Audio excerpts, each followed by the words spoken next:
A live look at Capitol Hill now. Lawmakers are expected to be briefed on the Venezuela mission this week, starting today. Joining me now is Senate Intelligence Committee Chairman Tom Cotton. Sir, thank you for being with us on this Sunday. Everybody has been asking now for weeks about the Venezuela campaign. Is this about oil? Is it about drugs? Is it about illegal immigration? Is it about ousting Maduro? Based on the administration's press conference yesterday, we now know the answer was really all of the above. Well, it's about protecting vital American interests. I've heard from too many Arkansan families who have been devastated by illegal drugs flowing into this country, who's lost a loved one, who've struggled with addiction. Those stories have been repeated thousands of times across the country. President Trump has been clear all along that he wants the flow of drugs from Venezuela to stop. Venezuela is really unique in Latin America. They weren't just tolerating drug traffickers on their territory or lacked control of their territory where drug traffickers had taken control. They were in league with drug traffickers. Also, Venezuela is in league with America's adversaries, Cuba and Iran and Hezbollah and other Islamic radicals.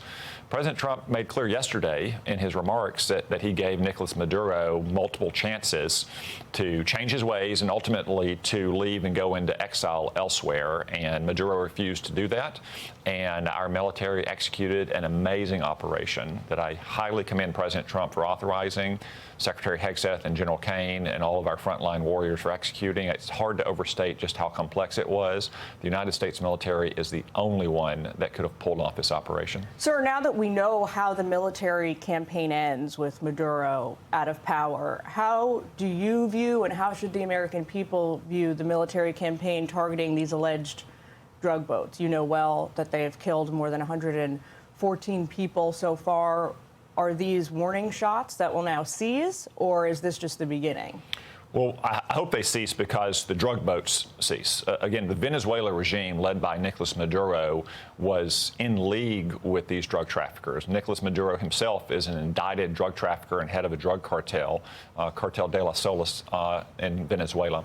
And I hope that whatever is next in Venezuela breaks ties with those drug traffickers, that we stop seeing Venezuela in league working with drug traffickers, sending these drugs to our nation's shores. If not, though, I expect the strikes will continue. All of our naval ships are still in place, as the President, Secretary Hegseth made clear.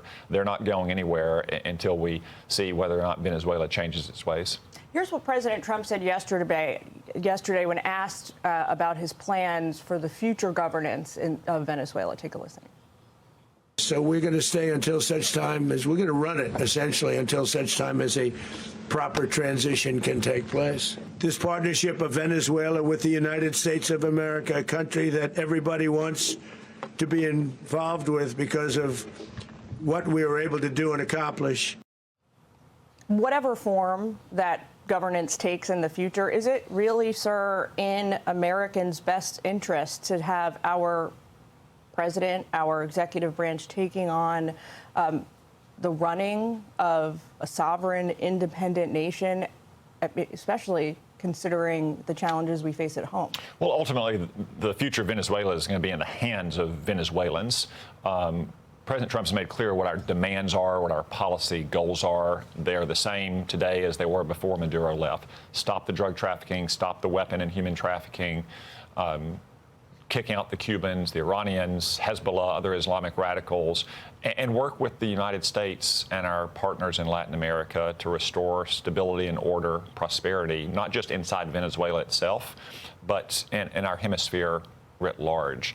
And Venezuela does have a long history of prosperity. It's got the world's largest proven oil reserves. Many of our refineries were designed specifically for kind of Venezuelan heavy crude. We helped create the Venezuelan oil industry. They were a close partner of the United States for many decades until Hugo Chavez and Nicolas Maduro ruined that country.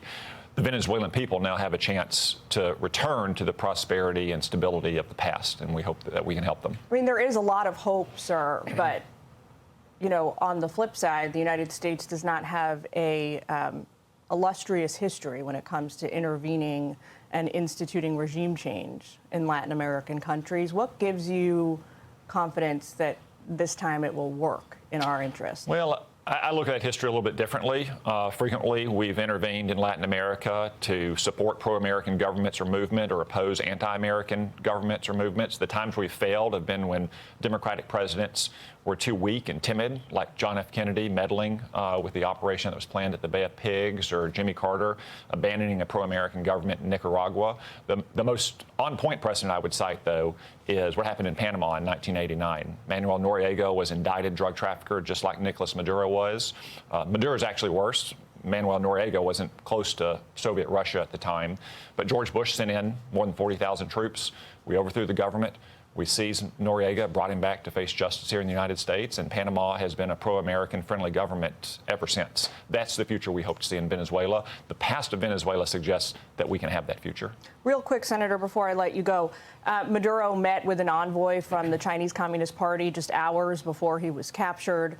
We know the U.S. intelligence community tracks Chinese officials very closely. What are the odds that this meeting was what gave U.S. intel sort of the lead, the opening that they needed to finally zero in on Maduro? Well, as President Trump and Secretary Rubio and General Kane said yesterday, it was really a matter of tactical decision-making based on weather and light conditions in Venezuela and knowledge of the whereabouts of Nicolas Maduro. I do think, though, the meeting of those Chinese envoys highlights that Communist China was trying to prop up and support Nicolas Maduro facing this U.S. pressure campaign. And where were they when the United States came to get Maduro? Nowhere. So was Russia. So was Cuba. In fact, Cuba was on the ground there. They've had Cuban intelligence operatives in Venezuela for years.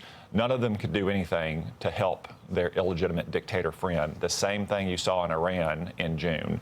China, Russia, other American enemies all sent strongly worded statements when we were destroying Iran's nuclear program. It's a reminder of who the strong nation is in the world. And I think all of our friends around the world are happy about that. All of our enemies are worried about it.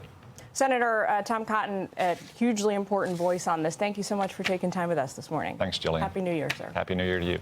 I'm Steve Doocy. I'm Brian Kilmeade. And I'm Ainsley Earhart. And click here to subscribe to the Fox News YouTube page to catch our hottest interviews and most compelling analysis.